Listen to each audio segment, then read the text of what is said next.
Yes, Jeff B again here. Love addict, adult child.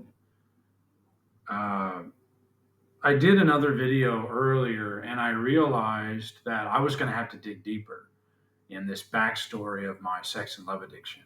This goes pretty deep. And I don't know if it's going to take two or three parts to complete this little mini series on the backstory of sex and love addiction. What is it? How I got to be where I am today as a sex and love addict. Um, I'm trying to think back, and forgive me if it's a little disjointed. It might be a little rambly and just kind of going all over the place, is because I don't have any of this scripted, and it's just kind of coming to me. I'm just trying to piece it together as I do the video. So I have two brothers, and I'm the middle child. We grew up in a trailer out in the countryside of outskirts of Evansville, Indiana. So technically not in the city, about 20 miles, 20 minutes, 20 miles roughly as the crow flies from the city, from the edge of the city, the outskirts, right? So we're out in the suburbs, kind of countryside area, rural area. As a matter of fact, when we grew up, it was a rural route, RR7, rural route 7, box 235. That was our old address. That was an original address. So crazy to think back to those times. RR7 box 235 was our old address before they changed all the addresses, and then it became a different one. So that was interesting.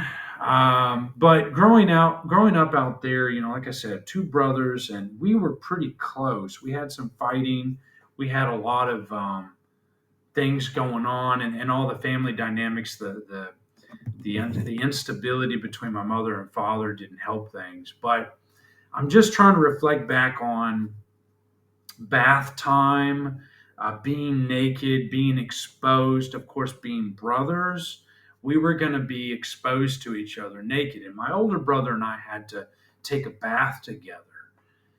Now, I don't know if this is true, but I feel something went on there, and like I said, I cannot say what it was, but I'm just wondering. I'm just feeling like there may have been some kind of inappropriate comment or behavior or something. And like I said, I can't prove it. Maybe it came from grandparents, parents. I don't know. Was there some kind of body shaming comment going on, like, oh, those boys got small peckers or something? I don't know. I don't know. I'm just throwing it out there, and I'm just wondering that because I do have a little bit of a an insecurity when it comes to myself, to my parts, and I don't know if I was compared to my older brother, because there's a 4 year difference, right? And that's a lot of changes in body in 4 years. So there's 4 year difference. Should we have been bathed together? Was that inappropriate? Did it cross some lines? I'm not sure. I'm just trying to go back and look at some things that could have happened, because something happened to put me into that place where I was always comparing. I was feeling insecure. I was feeling jealous. And I say that because when I was in elementary school, I did not want to go shower with the other boys. Our teacher, Mr. Danheiser, he's probably been dead for years. Who knows?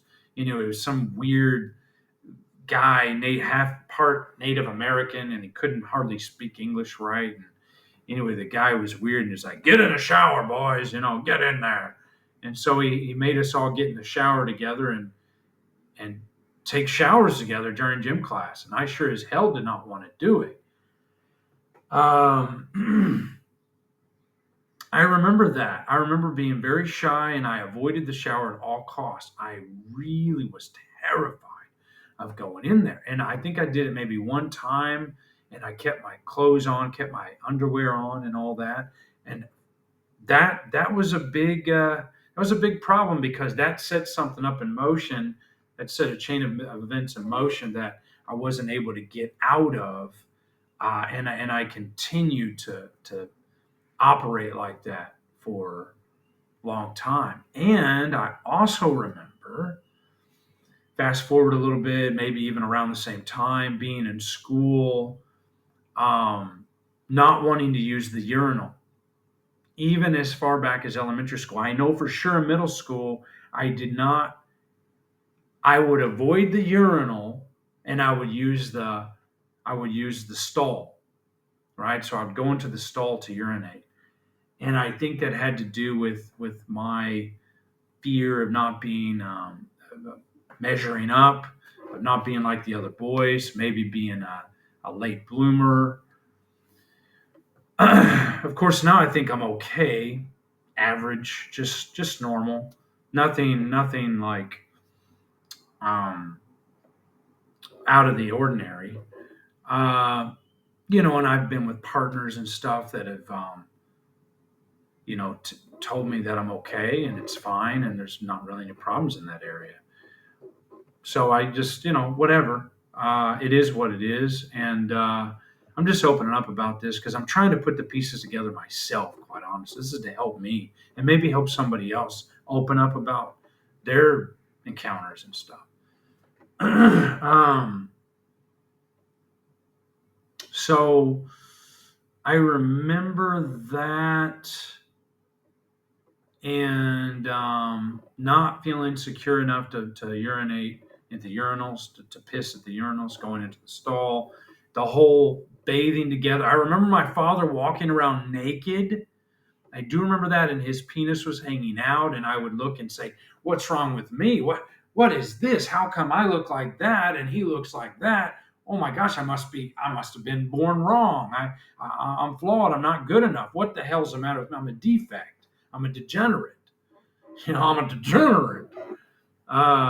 And so I thought that. I thought I was a degenerate. And nobody talked to me and said, "Hey, you're perfectly fine the way you are." Nobody said, "You're a magical boy with your body is beautiful. You're exactly how you're supposed to be." Nobody offered those words. Nobody validated. No parent validated me as a kid, my parts. I guess I didn't open up about it. They should have asked me. Somebody should have been there to ask and recognize that something was going on. And it was never talked about. It was kept as hid, kept under the rug. Nope, nobody discussed it.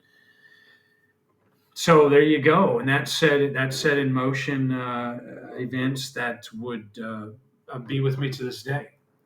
So I'm trying to dig deep. So I'm going all the way back to the whole, not feeling comfortable being in the shower, being bathed together with my brother, and then maybe some comparison going on, maybe some body shaming going on. Not sure, can't prove it, don't know, but it feels like something definitely happened.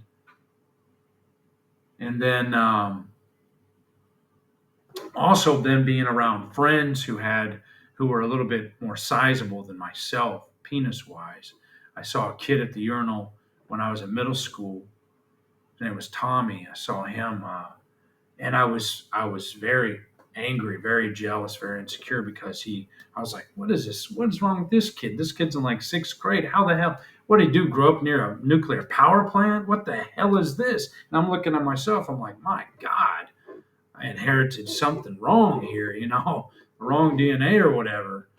And this kid, I was pretty angry. I was pretty hurt about that. I never talked to anybody about it, never opened up about it, and that set into motion some real insecurity, man, real bad insecurity. So I think I've kind of dug deep enough there in that this is something I still work on today. This thing I've been talking with my therapist about it. We've been going through. I think we've knocked through some of the insecurities centered on the genitals and stuff like that. And that there's a lot of shame. There's shame around that. There's also just general core of toxic shame from being shamed and punished just incessantly when I made mistakes in middle school for getting in trouble, getting in fights and stuff, and I was shamed for hours, punished, sent to my room, locked in there, not been able to come out for food until everybody was done. Then I could come out for the scraps. And I learned how to isolate, hide, avoid, um, hate myself. I learned how to hate myself. I learned self-hate, self-loathing, insecurity, just all that stuff. Man. So I'm just coming out with it now because I don't know where this goes, how to put these episodes together, but this is at least a second one. Maybe I need to do a third one, a third part to this, but I'm trying to trace this sex and love addiction back. So when I would masturbate or watch porn, and then later on would come. So after the vibrator, the massager, body massager, using that to try and ejaculate, later would come learning how to masturbate. A friend of mine named Matt, he taught me how to masturbate. And then once I learned that, I just learned how to please myself and jerk off myself. So I didn't need the massager anymore. So I discarded the massager and moved into masturbation. And then, of course, P&M. That's when P&M really comes into play. P&M, porn and masturbation. Watching porn, masturbating to it, ejaculating a real load. This is just a mess. So I never learned healthy sexual feelings, or I never learned what a normal relationship looks like based on love or anything. Never learned that. It was just all based on sex. Never learned anything. Never taught anything. Just never taught. It's never discussed. And that's a shame. You don't do that as a kid. That'll destroy a kid pretty quick. And he grows up with all these crazy ideas that this is how you do it, and it's not right. So anyway, I'm going to stop there with this one. It's kind of rambling stuff, but I hope that it maybe helps somebody. All right, take care.